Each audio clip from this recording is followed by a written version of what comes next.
Hello, welcome back to the Me, Myself, and I YouTube channel. Today we'll be continuing the New Heaven and New Earth series. This will be part 2 and most likely the final part. If you can, do me a solid and start subscribing and liking these videos because I really need it. I checked my stuff. It looks like I'm really hurting for some subscribers and likes just to get better out there. I started this channel almost a year ago, about 9 months ago, and I've got like 80 videos, full length videos up, and that's not counting the shorts that I've done. So if you can, the help would be excellent. So A New Heaven and a New Earth Part 2 we'll be starting off. Let me get a sip of water real quick.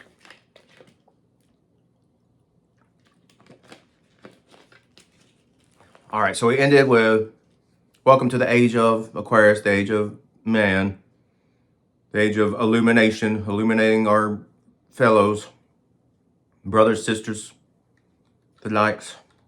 Okay, here we are, picking up. Long has the age of the fish been over and done, but mankind, too lazy and comfortable in its ways, has turned a blind eye to its apparent reality. If you doubt these words, consider this. Why buy the fish when you can get the water for free? The truth is right before you. The current belief system is still imposing its fish upon humanity. It still teaches that only through another person, who they call a fisherman or fisherman, whether that be a savior, preacher, priest, or even another man, do we actually obtain mortality. But so blinded and ignorant are we made by this outdated system, we do not even realize that we are now in the age of the water bearer and have been for quite some time. That we do not need a savior or some other person to redeem us, for we are all beings of light now, and we all possess the ability of personal transformation and spiritual immortality. We weren't meant to wait a lifetime to experience heaven after giving all of our money away and listening to the man on the pedestal. We were meant to experience it now. The age of man has been here for decades now, and we even currently have people all across the globe waking up and realizing this, all of them experiencing heaven on earth. People all across the globe are experiencing this divine state of awareness, this spiritual awakening that traverses all the planets, stars, celestial spheres, and their influences. This experience of quantum computation is sending arc waves of data across vast distances of the universe directly to us, just as the man bearing the pitcher of water is pouring out waters of intellectual insight and wisdom. But this data is only available to those who are tuned in to the divine frequency. Okay, so if you watch the previous video, it is talking about electromagnetic arc waves going through to your brain, bypassing the brain and tapping into the heart center, in between the head and the heart rather, with the power of the voice or logos, and pulling out pure wisdom before it becomes corruptible matter that is in the thought, in the body of thought, rather. Okay. So in fact, when you raise your vibration high enough through various positive affirmations of metaphysical, mystical encounters with the divine via schisms, or the list of correspondences and synchronicities, you are attaining to the universal cosmic mind, a mind that knows no bounds. Then the sun in its most spiritual essence becomes the proxy of supreme light, sending out frequency data to those who are attuned to it, and when fully realized, its initiates are quite literally pulling ancient secrets directly from the universal ether, which is known today as dark matter. By means of this process, many people experience metempsychosis, even transfiguration, especially nowadays, and feel the euphoria of supernatural revelation, divine encounter, and utmost bliss. Now, metempsychosis is experiencing yourself in previous forms or previous lifetimes across the Akashic record, which is the record of our ancestors and all living things that have existed in the cosmos.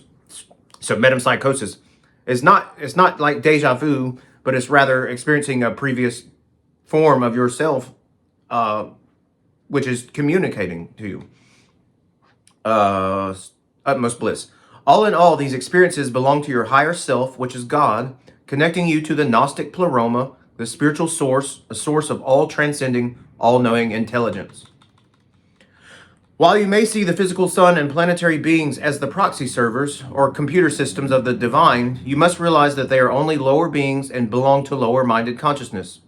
Do not ever exalt these beings over yourself or over the world you live in, no matter how much they may beg for your worship and appreciation. In the strictest sense, these beings are all false, being both false angels of light and belonging to deceptive spirits. These spirits do not possess the same godlike consciousness that we have, and all of them see only in angles or directive partial representations of the source. They will lie to you at times, tell you to worship them, make you question yourself, your beliefs, and even your own life. Their influence is strong among men and even mightier among women, of whom they have the most influence.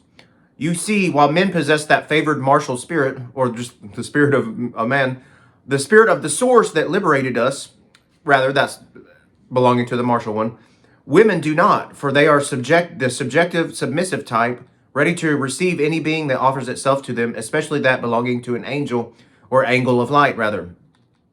It is through women that these angels have the most influence, pleading for their worship, of which the women are much obliged, for their nature is to exalt any being that is perceived as higher than they are, or godlike. This is why we need to tune our spiritual frequencies to the highest possible level to avoid the influence of the lower archons, and that would be the ones stated prior. There are 12 zodiacal signs as well. There are four false kings, which are the lion, the eagle, the man, and the bull. And their 7 planetary bodies, which is Mercury all the way through Saturn. So they're all of those are belonging to lower angles, lower archons of light. They may help you, they serve you, they're there to worship you, to exalt you. Never think that it is you who must serve and exalt them. And you'll get things perfectly right, and you'll be in heaven in due time. When fully tuned in, When fully tuned in, you have access to the sacred arc of dawn, the frequency which traverses all celestial spheres, the frequency that resonates through the very cosmos themselves, connecting you directly to the source consciousness, the pleroma, your God self. With the powers of the arc, you are bending and curving around all possible angles of light, avoiding their impersonating influence and remaining open to receive the very source. The arc itself has the ability to reveal the hidden realm through its circumflexing powers upon the mind and voice, spiraling and curving its way through the universe directly to God's self, while avoiding the distinctive angles below who were split from the initial penetration into the prism of light. This arc is the unity of mankind, the universe, and heaven, the great paradox of life, the acceptance of not knowing the full truth, but the very deliverance of the truth and the law through the use of parables. You see, parables are the paradoxes of humankind, the connections between the earth and the cosmos, the dark and light, the feminine and masculine, etc. The new heaven and earth is to be accomplished through recognizing self-power, being fully initiated into the arc of dawn, and realizing the true God self. As stated before, when the crown is fully split, the waters from the pitcher above begin pouring in endlessly, watering and nurturing the inner garden, creating self-sustaining life and immortality. So this was stated in the first video yesterday. What is currently holding the human race back is the continuation of old, outdated beliefs, especially Christianity. Remember, the common concept of God is holding power over us and keeping us from fully awakening to our higher selves. The actual God, or perception of God, is realistically dog, or as you may know, dogma. Realistically, this dogma is just a means of controlling humanity and suppressing their inner unconscious selves, or the darker aspect within, the instinctive nature and its desires and passions belonging to it. The instinct is also linked to human emotions and their need to be fulfilled. But the concept of dog, as imposed upon us from early childhood and beyond, is throttling and containing these very emotions while replacing them with fear and the presence of a man-made devil. The devil does not exist. No, it is only the inner darkness within all of us being swept under the rug in the place of man-made laws and dogmas. We as a human race have long outgrown the dogmas of old. For instance, we have a much more reasonable sense of justice and liberty now than we ever had, and the ways of barbarians and heathens are long gone. We have been in the age of Aquarius for quite some time, but paradoxically, through the progressions and advancements of society, whether that be technologically or practicality, we have grown quite lazy in our own lives, clinging to old beliefs instead of continuing the advancement and ignoring the looming need for spiritual reform. Additionally, the society we live in is still implanting fear within its people's hearts and minds, forcing them to have to obey and submit to the conception of a barbarous God of old, as well as their own preachers and religious or political leaders. But if they were to step aside and look at it from a different perspective, they might see the folly and falsehood of these beliefs and very well see the need for reformation. They might then further see that while they were taught to follow Jesus Christ and strive to be like him, they were actually being victimized and made a target for scorn, poverty, and misfortune. So many people are still living their lives like victims and martyrs because they were taught to be, unaware that they are only attracting negative energy and experiences to come their way. Jesus Christ was appropriate for his time and age, a time when old systems were still controlling society, old systems that had become twisted and corrupt. He was the very adversary of his own age, the age of Pisces, and it is said that he was the fisher of men. Well, Aquarius is the very man himself, made manifest, a man whom even the Christ predicted 2,000 years ago when he said, "When you see a man carrying a pitcher of water, follow him into his house." It was within that very house that Christ and his disciples sat and ate the Passover meal. Now, the term Passover is a term that means the passing over of one thing into a new thing, such as the passing of the people of Egypt into the land of Israel, but quite literally is the passing of one belief or one age of belief into another. Christ was a Passover of ancient Judaism into Christianity, the passing of the age of Aries into Pisces. So nowadays, the Passover is the passing of the age of Pisces into Aquarius, and the man carrying the pitcher of water is now made manifest. In fact, we are the living embodiment of this water-bearing man, and 99% of people alive today have no idea. Yes, just as Christ sat with his disciples at the table while the water-bearing man fed them, now Christ sits again, ready for new water and bread, not as a leader now, but as a follower.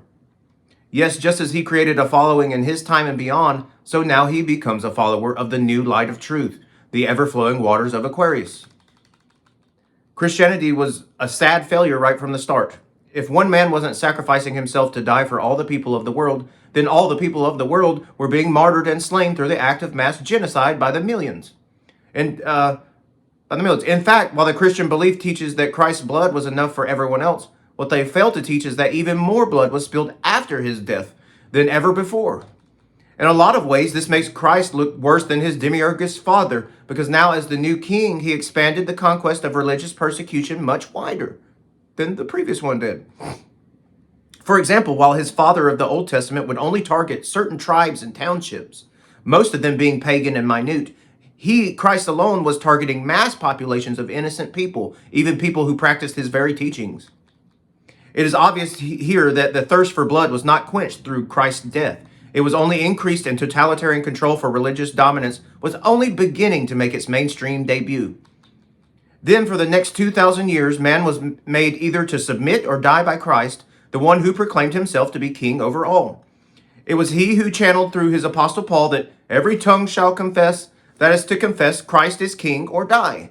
But it was also he who channeled through his other apostle John, stating that one day there shall be an antichrist who opposes his ways. Well, this antichrist is the coming of the Son of Man in the sky, the man bearing the pitcher of water, the Aquarian man. For instance, while Christ spoke with a tongue of fire and sought self-exaltation and kingship, the God-man of Aquarius offers truth in the form of watery intuition and deep-seated love for humanity over himself, paradoxically offering the chance for all to become gods and for all to be united as one in universal love, wisdom, and peace. It is here where the Aquarian's waters put out the fires of the Christ, the Piscean, where the unification and equilibration of humanity tramples underfoot the rule of kings and the rule of tyrants, and the true Antichrist, man of oneness and universal love over self, will simply blend in as an equal to the people beside him. The nature of the waters of truth is of an intuitive sort. It does not originate within the mind. Think back to the Trinity of the Mirror, a previous section of the book. True wisdom is not displayed on the computer screen. It is only when we plug into the system itself that we thus reflect upon the monitor, resulting in truth from the ineffable source. The Aquarian man is much the same, for he does not express truth from the intellect alone. He instead channels it from the space between the head and heart and pulls its wisdom from the dark depths of unknowing. I literally just said that a couple hours ago to someone. And there it is. I had no idea I was about to have to say that. When fully integrated with this intuitive knowledge, you have become resonant with it, and the more you experience these direct mystical experiences from the hidden realm, Case in point, the more you evolve yourself and your mind. Thus, the more you reveal knowledge from the source, the more it reveals you, which is your highest God self. Moreover, the waters of Aquarius become the embodiment of the Word, and the Word creates and shapes reality all around you, whether you are aware of it or not. Actually, I said that at the beginning of the video, didn't I? And there it was, it manifested, boom, right? Like 15 minutes into it. This is the secret of the Aquarian man and his power. You get it? Like, boom, like right on time.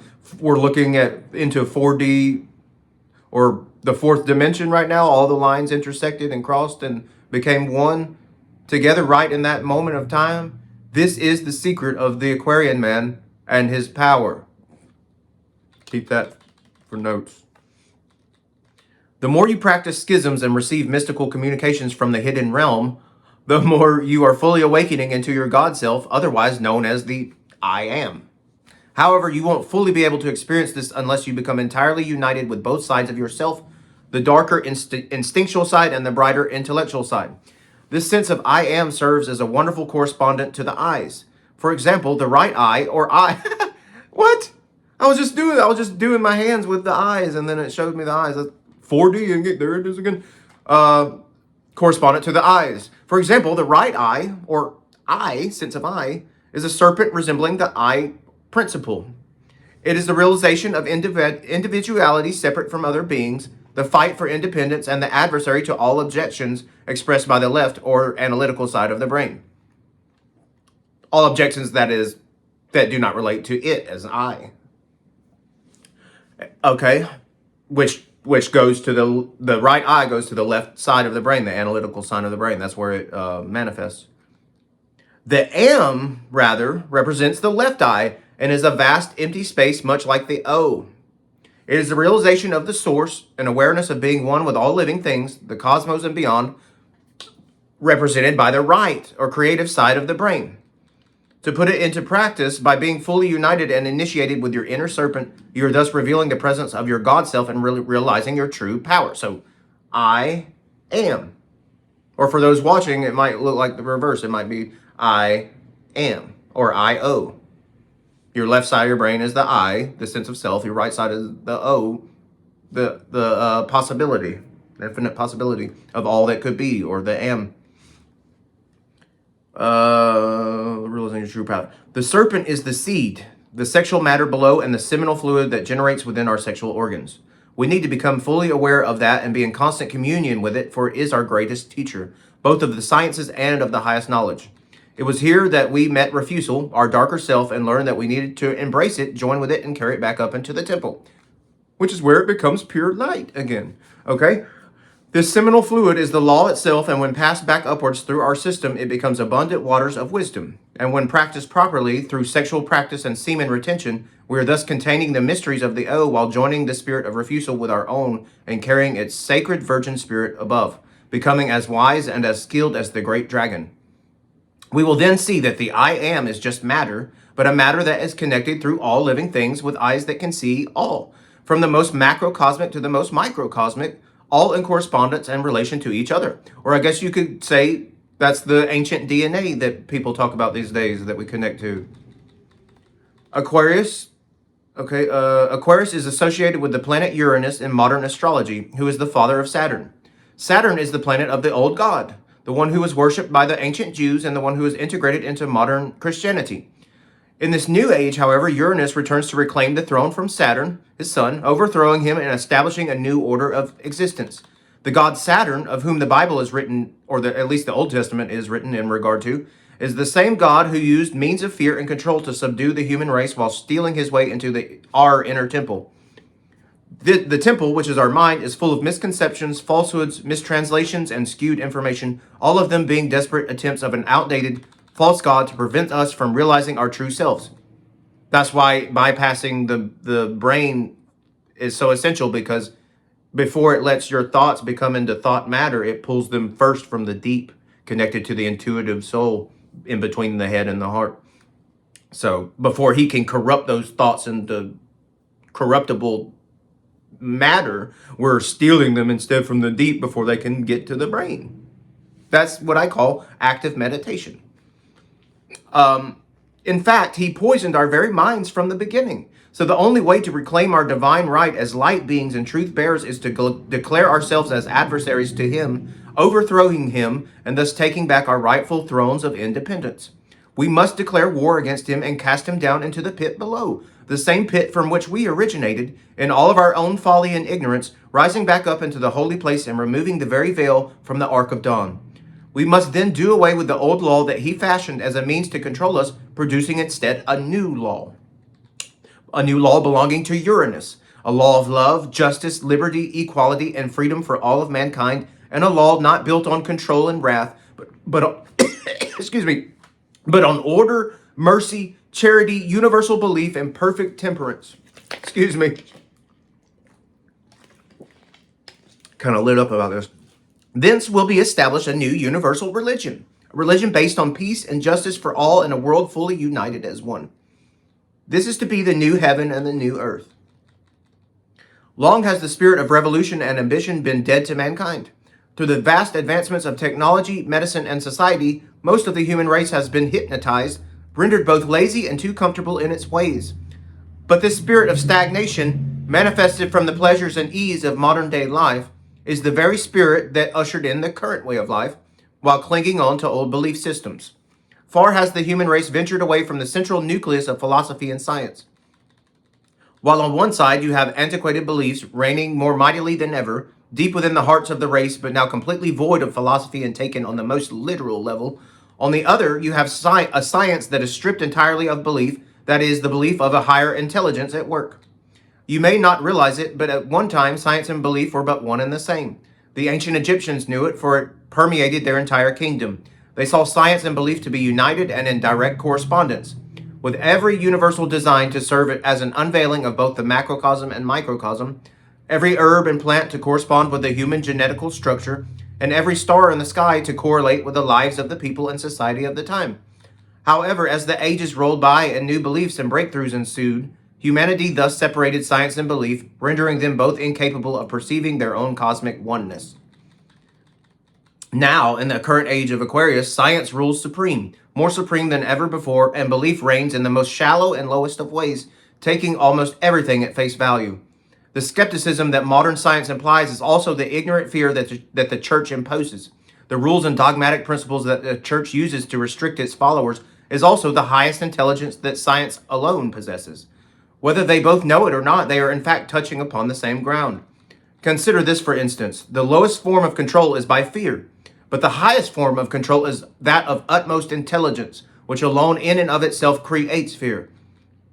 Thus, it is one thing to use conjured up puppets such as the devil, demons, and the boogeyman to enforce control, while it is entirely another to introduce absolute knowledge to the profane, henceforth tearing their minds apart and delivering them into the madness of Prometheus. But they are both one and the same. The outdated religion of Christianity preaches fire and brimstone to the profane while promising an apocalypse of which their bloodthirsty Christ is said to return after over 2,000 years of absence. Science, in the same breath, says that we are all doomed in the end, but maybe in the next few years or decades we might have the cure for diseases such as cancer, or we might even possibly create microchips that live inside of our bodies which eliminate all hostile illnesses down to the very basic cells, etc. Nevertheless, we all depend on science to cure our afflictions nowadays, and we depend on belief to make us feel assured. But the reality is that we now depend on man. That is the God-man of Aquarius and the man of true psychological, intellectual, collective, intuitive, and cosmic advancement. It should serve well to note that, while science and religion remain separate in our current age, they are actually hindering each other's progress while creating a huge gap between the two sides. Moreover, as this gap continues to expand wider and wider, the inevitable result will manifest itself in mass confusion, chaos, and disorder. Sure, while both sides may seem to have our best interests in mind, the pendulum never lies and will only grow heavier and more severe over time. For example, while science is telling Christians that there is no God, it is only causing them to cling to the very God that it denounces, thus dumbing them down even more than their own religious leaders and pastors who preach human victimism. But while science is drastically trying to improve human life and well-being, such as in the form of microchips and nanotechnology, religion is condemning it with false beliefs such as the mark of the beast and Satanism.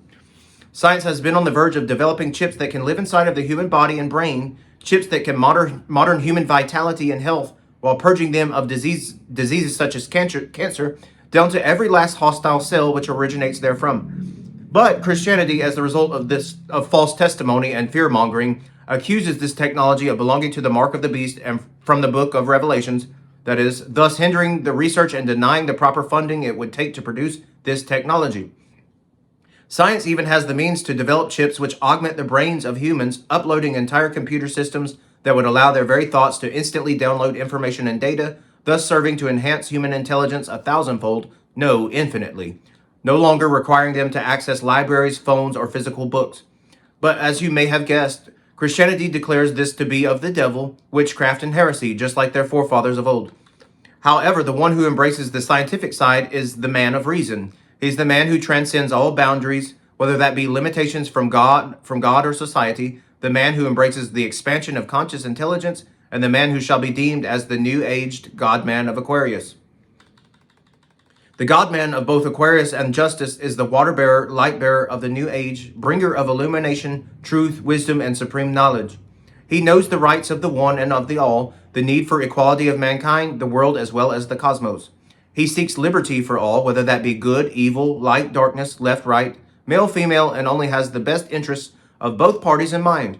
He is here to embrace science and understand its necessity for bettering human life, while denouncing the old-age Christian beliefs that no longer serve him, beliefs that only sought to enslave mankind and strip him of his own faculties of self-empowerment, mastery, and attainment therefrom. He is the same man who inspired the French and American revolutions, percolating across from east to west, both with an inherent design, a need for reformation and rebalance. He does not believe in the ways of kings or tyrants, but nonetheless has the desire for positive evolution, that is, by weighing all earthly candidates upon the scales of Libra, and thus choosing the right candidates for societal advancement. He, the one who pours forth the pitcher of water and of intuition and light, knows these candidates well and has an ability to recognize heathen from true knowledge seekers, and it is he alone who has the ability to imbue his true seekers with the virgin wisdom from above. Woe to the scientists who discovered the first cell, for they were not known of the ancient symbol of the alchemical source. Woe to those who first perceived the act of mitosis, for they did not recognize the first splitting of the flaming spark of life, the one which magnetizes worlds, equilibrates around the germinal nucleus, the one that becomes the two which represents the one which is nothing at all. However, most forsaken are those who look you right in the eye, unknowing of the darkness within, the pupil, the perfected atoms which counterbalance it, and the visible matter that surrounds the inconceivable. How even more deceived are we to think that the absence of matter could split into two distinct forms, though identical but separate. And from these separations of centrioles, the splitting of them both and the polarizing magnetization thereof, do we thus reveal the true design of the nucleus. Furthermore, while these two centrioles are ready to form a new cell and multiply, the dark nucleus remains as the centerpiece, a hidden force which culminates into the O, or everything. How could scientists be so blind to this universal concurrence, this manifestation of all things most arcane and dark, this unveiling of true fiery spirit? The answer is, of course they see, of course they know, and of course they recognize the interpolarization of nature and human life, but they choose to withhold its secrets from the greater human race. The nucleus of the universe, not just of the common cell, is the very embodiment of this ancient law. Everything has a dark center, from galaxies to stars to universal consciousness, human consciousness, and all forms of life underneath, all the way down to the smallest atom. The dark aspect is the foundation of belief, the root of our spiritual beings, and the bearer of all knowledge. However, the nature of this well-concealed knowledge belongs to the very fear it imposes onto those who get too close to it, fears of evil, darkness, and mortality. From a very early age, mankind was manipulated to flee from this darkness under the impressions that there is a devil, a Satan, a malevolent being who seeks to lead us into ruin and bring about indescribable suffering to us if we fall within its wrathful clutches. Such is the nature of the law, through spreading fear to the profane, ignorant, weak-minded, and weak-hearted individuals. But fear alone, while being of the highest forms of control, is actually the lowest means of control, especially from the standpoints of brutes and barbarians alike. But realistically, knowledge is the utmost highest form of control, and its mighty powers of truth will naturally impose all manner of fears upon the unprepared, apart from the instinctive horrors of warlike domination and forced submission. But consider, for instance, that you were to happen upon a lion in the wild. The instinctive fear naturally induced would automatically engage within you, but in truth, the lion knows not. For it is a being possessing only simple consciousness, and it will only strike when it deems necessary to do so. On the other hand, you possess intellectual consciousness, and your brain was programmed to experience fear upon first sight of the lion, whether it be in your vicinity or perhaps far away, while the lion just carries on about its life as if no occurrence has happened. You may be wondering why we as humans, who possess a higher form of consciousness than beasts, are thus rendered subject to lower forms of emotional states. That is because our initial minds and thought forms, not only programmed by our parents and leaders from childhood onwards, are actually twisted and corrupted by a false god, a god who thinks it rules over the realm of air, the intellect. This is the God of the Bible or Old Testament, the dark father who sought to enslave humanity through fear and death while expecting to gain our respect and devotion. This God is the father of lies, destruction, fear, Lord of this world, prince of the power of the air, and withholder of knowledge. It is only when we grant ourselves this occult knowledge and thus liberate ourselves from his influence that we truly regain power over our own minds and hearts. But the only way to do so is to learn as much knowledge as we can, for it becomes the living embodiment of the law, which is our flesh exalted, and use its power to overthrow the poison-minded king, thus usurping the throne and reclaiming our divine right to reign as God-man. For those that have eyes to see and ears to hear, it is thus by obtaining the secret law and power of the six, and exalting it, that we become the nine, the overman, Lord of the 12, the 7, and the 3. When properly done, the power of the air becomes your own, and the inner sanctum housing the Ark of Dawn is revealed. This is to be made the subject of study for the adept of the Aquarian age. Learn the law and know it well while becoming acquainted with the beings of the lower tree, Refusal, Aldebaran, and the serpent, respectively. While Refusal and the serpent administer the law itself, Aldebaran is there to assist in bending and curving around the influences of the false god above, the one who is called Yaldabaoth, circumnavigating around his tyrannical powers of human exploitation and baptizing our adversarial souls within the fires of Venus, henceforth casting him into the tomb and exalting ourselves most highly above the planets, stars, and the universe. Our spirits, united with Refusal, thereby becoming as one, as two metals melted together in unity, producing alchemical gold, and rebirthing ourselves as one childlike spirit of a most sacred Trinity. As a result, this Trinity forms the arc between the two pillars of Boaz and Jachin, the third emanation and the one most hidden and preserved from the unwise and profane. Now the Aquarian man should be practicing his schisms work, but his Trinity of the mirror work, and any other means of objectifying the subjective to achieve his divine state of godhood. Remember, the intellectual self needs to be able to fully understand the instinctive self, for the latter is of ultimate wisdom and knowledge of the dragon. When you have received enough of these mystical revelations, you will know much of the law, but the sense of darkness and evil will fade away as the boogeyman and demons of childhood did. Moreover, your own sense of guilt and sin will fade away, not because they were imperfections of yourself, but because they were all falsehoods and misinterpretations, or rather, further attempts to control the otherwise lesser hearts which were either too wild or too profane to understand the law.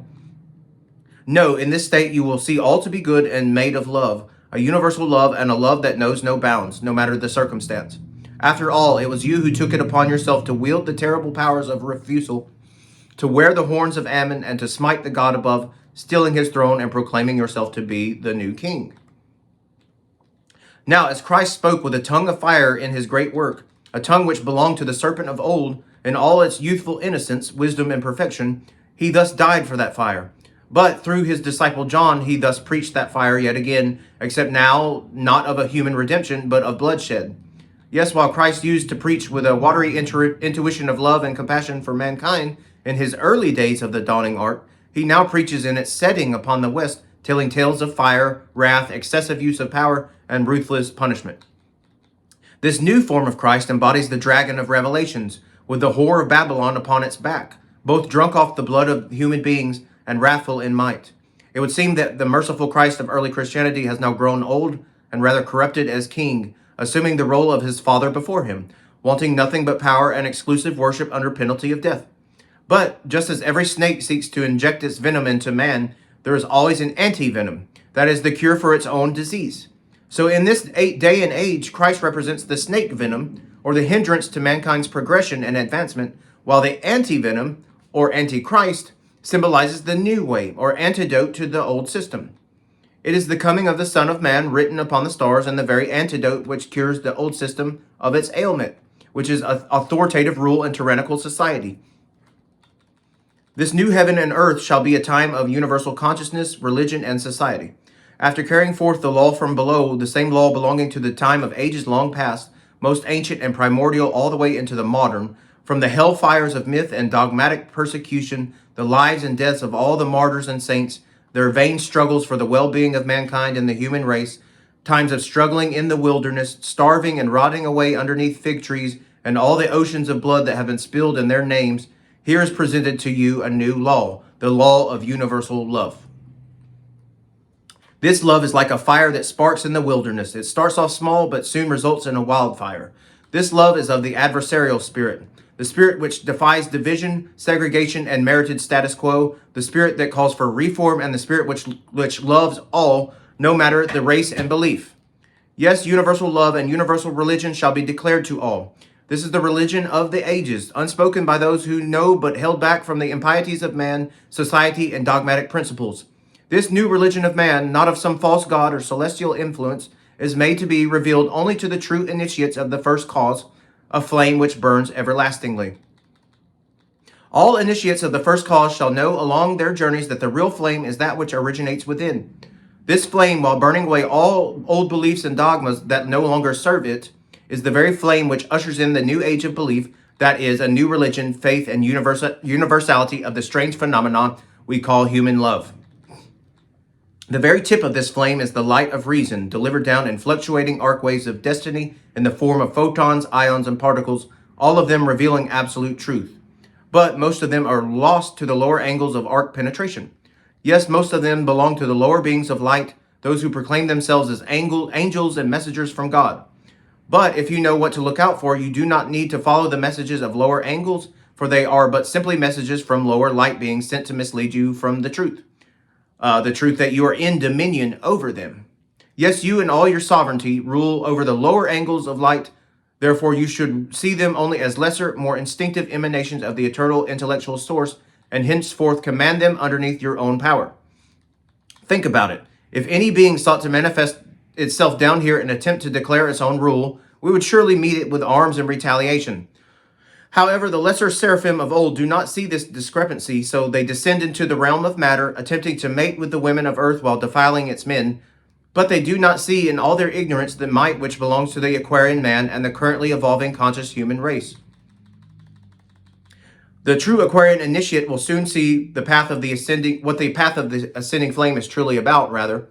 It is not about wrath, but mutual enmity, not about mercy, but balanced justice, not about faith, but intellectual defiance, and not about objection, but open acceptance. So thin the line between mercy and severity runs, but not without order and equilibrium. So the poor seek to become the rich, but is it not the rich in heart who seek to assume the former? Sure, the weak in heart may seek to overthrow the powers that exist, but is it not those very powers who seek the golden spirit of humility? The truth is, not do the weak in heart seek to claim power over a charred land of poverty, but that the powerful have already planned a scheme of returning to humanitarianism. Nor do the rich seek to hoard their fortune within a vault, that the impoverished seek to take up arms against them and expedite their own hearts from purity in the attempt to claim that thereof. Well, justice is the answer. Justice of the new age, built upon the temperance of love, the upholding of the sacred virgin star, and its inner spiritual marriage to man. Our own DNA contains the very secrets of the virgin star and the mysterious Aquarian waters.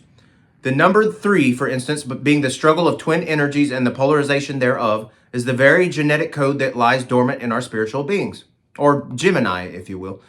When fully realized, this code of ancient DNA aligns with the source of all-pervading light, its fructifying waters, intuitive gifts of perception, and everlasting wisdom.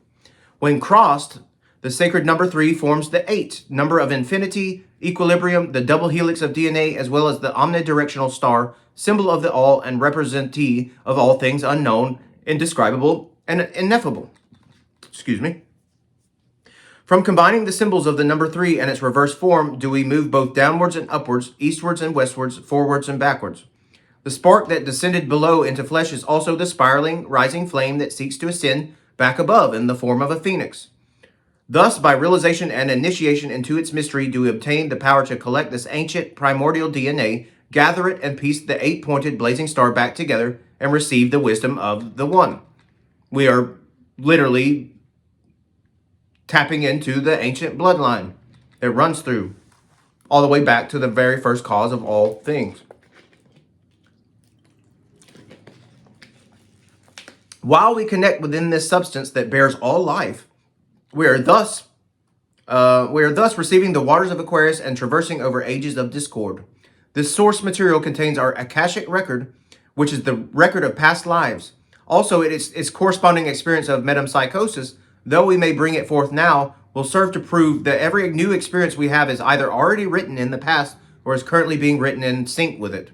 All of this, however, is simply the occurrence of divine mystical revelation and the realization of the blinded one. Realize that all that is now has already passed in time. Every thought, idea, action, and zodiacal age has already occurred at some point in the past, and though we may be able to possess original thought, we are still pulling it from the air of the ancients and the all-pervading luminiferous ether. This ether is the universal substance that originates from the source. It is almost like precipitous vapor formed from the hot, fiery breath of the ineffable one, the invisible moisture that resulted from the sulfuric gaseous voice of the deep. This matter is the manifestation of the great living one, all that was and all that ever shall be. Therefore, there can be nothing new under its sun or stars for that matter. We are only pulling knowledge from the infinite. This luminiferous ether is the bearer of light, truth, and water. This is the very substance that flows ever forth in this current age, the substance of all-knowing and all-seeing. 85% of our universe is filled with it, and it traverses great distances with indescribable, almost instantaneous speed. When merged and integrated with human consciousness, this ether will send forth lightning-quick data, which we already know to be schisms, and our perceivable reality will become like a matrix, an augmented reality that reveals truth most sacred and divine. The waters flowing from the Aquarian pitcher will be made known, becoming the very waters of the deep, and all realizations therefrom will be sent in the form of echoes, which are arc-like waves of vibrational frequencies. So from the point of origin, or as depicted by the symbol of the source or sun, we derive a single dot. This initial vibration is quite sharp, and any who would attempt to get close to it would be instantly penetrated by its light and consumed by its flames. However, as the frequencies emitted by the sharp point begin to echo out in arc waves across the universe, they smoothen out along the edges and likewise begin to reveal a tangible, perceivable form. Thus, our universe is a universe of spheres. Its stars and planets are all spherical, arc-shaped manifestations which dwell along the furthest possible regions of the cosmos, reflections of a vibration so far away yet so very near. Furthermore, these spheres are formulated from the absence of heat from the central source, therefore they harden and freeze over, resulting in a perfect circular encasement. This encasement is physical, material reality, and in fact, all things are made this way, containing fiery centers within. This is why planets and stars have cores and why human bones contain marrow, which is the inner vitality and life essence of the person. And also atoms, I just thought about atoms. Atoms also contain that spark, because when you split them, what happens? Yeah, you get nuclear bombs. All of creation itself emanated from a vibration, a voice, a word, a sound. Across the dark ether, this sound resonated, infiltrating every space and filling all cracks of darkness with its fluidic matter. This wonder became the universal sea, boundless, flowing, and drifting about like waves in the ocean. The vast echoes waving out like arcs of fluid, bending and curving their way around all things like slithering serpents, became our universal home and our world. The arc of dawn itself is represented by the letter C, or C, universal C. It is what connects all life together within the source, the tripartite DNA, and the genetic code that all life possesses. This cosmic code lies dormant within the human race, but if they were to learn how to activate it, then they would surely know God. It flows from their own voices like the fertile waters of Jupiter, and it is the communer of source. Sound itself travels 4 times quicker in water than air, is louder and even thundering, just as the ancient Grecian tales depict Zeus and his thunder and lightning. Water is of the ether, and though scientists say there can be no sound in space, we are still able to hear the sounds from the electromagnetic waves emitting from our planets and stars, all indicating the presence of the hidden substance, the ether. Sound alone is very similar to water. All things belong to frequency, whether that be light, sound, colors, even consciousness. Frequencies belong to all perceivable reality, and though the highest of them all remains in pure white light, its path of descent is in reverse order. You see, as the light penetrates the edges of the universe, it henceforth falls down into the lowest possible region of physical matter. One can see the manifestation of this deep within the Earth's crust. Every sediment is of a reddish, fiery color. But as you lift your eyes, the perceivable reality turns green with beautiful teeming life and vegetation, and even further upwards it transforms into the soft blue skies of the firmament. The truth is, each point of descent into the lower planes of material reality is but a degradation of the initial penetration, a descent into the realm of false light, which is matter most corruptible. Just like the ground under earth is just pure black dirt. In correspondence to the chakra system, the earth's crust represents the root chakra, the vegetative life above represents the heart chakra, and the firmament represents the throat chakra. Likewise, when looking at the chakra system, while the lower chakras seem to be the brightest and lightest in color, or more fiery, in fact, they couldn't be any more contrary, for they only belong to perverse and degradable manifestations of false light. But as you climb your way up through the Kundalini, the colors get darker and darker. Why is this? Because the further you ascend into the actual matter of things, that is, things of the spirit, the more you plunge yourself into the terrible depths of darkness which comprises the deep. But contrarily, the more you will bear its true light, which is eternal. This is why at the top of the chakras you find indigo, the moon, and violet, Saturn. Because now that you fully know the deep darkness of actuality, you fully know the truth of your existence. Welcome to the age of Aquarius, bearer of the waters of spiritual light, but also wielder of the great scythe and guardian between the two pillars of flame. As the Master said in the days of old, the coming of the Son of Man is upon us. Back in the age of Pisces, Jesus the Christ and his 12 apostles all spoke of the Son of Man, and Jesus himself adopted the title. The truth is, they all studied the stars and signs as we do, and perhaps even knew them better. Back then, as they knew Pisces to be the age of fishers of men, fishers who strove to reclaim man's God-given rights, but enduring great pain, sacrifices, and hardships in the obtainment thereof, they still knew well of the age to come, the age of the Son of Man. Aquarius is the Son of Man returned. While lying dormant within us, he awaits our discovery, upon which he will finally be made free as our equal counterpart, equal in both divinity and kingship.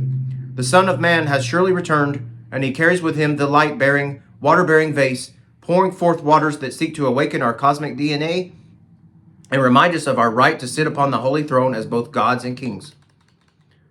From the time of the new heaven and the new earth is now. From Christ to refusal, Prometheus to Pandora, Mithra to Minerva, we are sent here to make full self-realization. God has always existed within us, and while all the futile attempts we have made to express him without all of them resulting in the absence thereof, mankind has never simply looked within. Man's imagination alone is capable enough of producing a God, so why does he always walk in the darkness? If we simply looked within and paid heed to our own inner feelings, we would see that God is here right now, sleeping inside our darkest regions of the human psyche.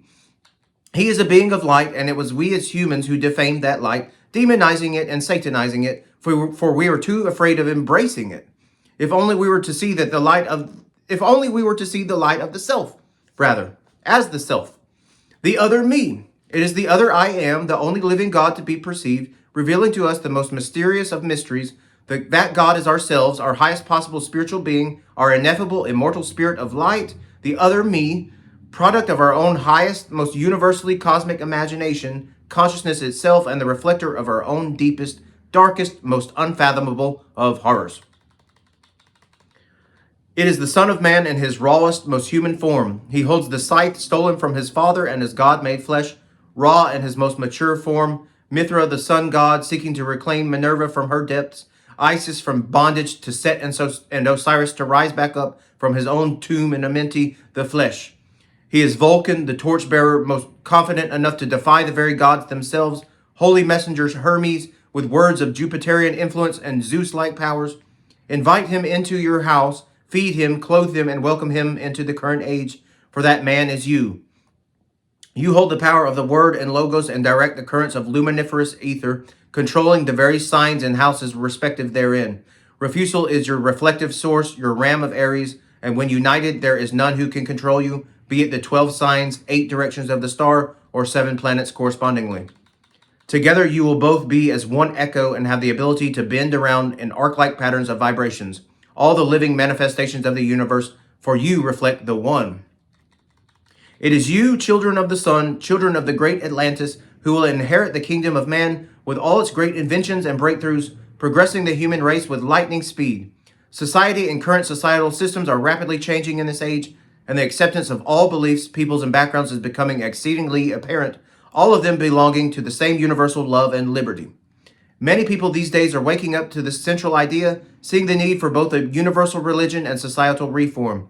Beliefs such as the Baha'i faith are being discovered and embraced by the masses, even spread all across the globe, and they are beliefs that accept all peoples of all faiths and faiths. Love is the very glue that bonds all of these systems together, and justice is its child, maintaining universal freedom for all with a strong foundation in order, virtue, and moral code. As you slowly begin to remove the veil of Isis in your heart and mind, you will see that it is you who shapes your own reality. You will understand that you go where your heart and attention goes, and that your other I am will follow, manifesting the fruits thereof. However, if you only spend your time focusing on lower earthly things such as money, sex, food, etc., then you will find the garden to be always barren, its fruits and offspring all dried up. This is because your God self only manifests in God energy. It cares not for petty earthly pleasures. The truth is, no matter how much you consume, no matter how much money you make or pleasure you experience, the well will always remain empty, leaving you dead and unhappy. The lower earthly realm is like a black hole, and all its earthly delights are but manifestations of false light, sucking you even further down into its depths the more you give in to the fancies of your lower mind. But if you place yourself, your heart, your mind, and your body entirely into the upper spiritual regions, you will find its manifestations everywhere, happening all around you at all times, and schisms will rain down like eternal abundant fruits, which never deplete in nourishment or lose their life-giving juice. When you have spent considerable time in your inner heaven within the ark, you will begin to perceive a hidden threat. This hidden force will continuously lie to your mind and heart with every intention of leading you back down into your earthly body. This threat is who Christians call God the Father. He is the destroyer, false creator, Yaldabaoth, ruler of Saturn, and sometimes even the sun, that is, if he manages to steal his way into the kingdom itself. You will find yourself in a constant struggle with this being, mainly because the earth is its true kingdom and it rules over the power of the air, which is in direct correspondence to your mind, thoughts, and intellect. It is wise in all deceptions, has the ability to twist the truth, place doubts in your heart, lead you astray even into rage, madness, and depression. Its every intention is to control you, and its main form of control is through fear that you cannot make it on your own without its help, while being the source of all your problems. It is the reason why you can never seem to make it ahead in both life and spirituality, because every step you take is being pushed 2 steps behind it, rendering you blind and dead to the possibility of spiritual rebirth and realization of the inner heaven, and most importantly, the presence of your own divine godlike self.